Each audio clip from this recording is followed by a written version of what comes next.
La balade démarre aux portes de Nantes, la grande ville, mais c'est rapidement un paysage verdoyant parsemé de belles demeures qui s'imposent lorsque l'on remonte la Sèvre. 15 km de voies navigables dans le vignoble et un voyage sans vagues, à bord de la vedette touristique de François Lelièvre.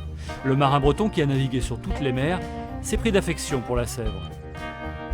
On passe effectivement dans un paysage où alternent des prairies, des basses prairies, qui sont inondées l'hiver bien souvent, et des collines qui sont du rocher, et qui ont été exploitées.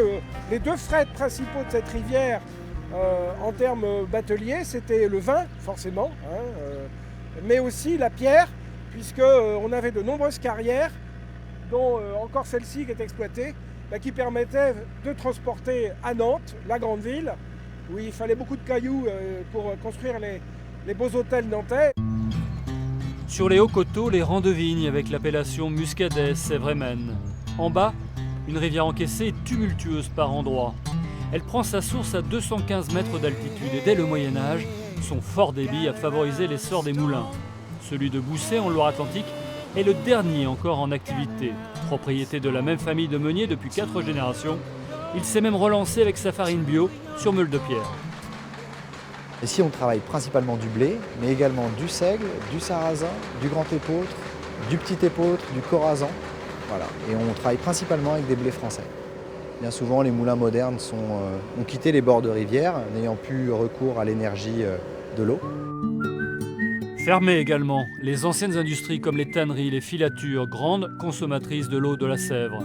Place à la reconversion pour certains sites, en hôtel ou ici en musée vivant. Cet ancien moulin à papier dans la vallée de Clisson en est un bel exemple.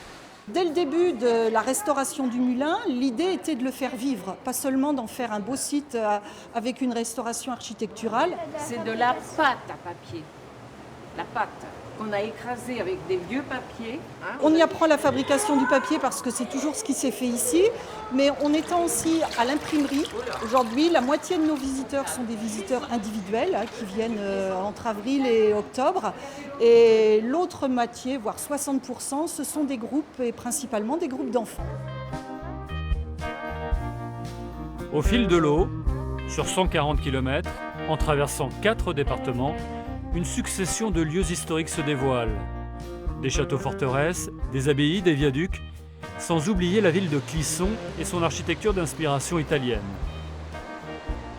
Passé les écluses, la Sèvre croise plusieurs affluents, d'autres itinéraires, d'autres paysages à explorer.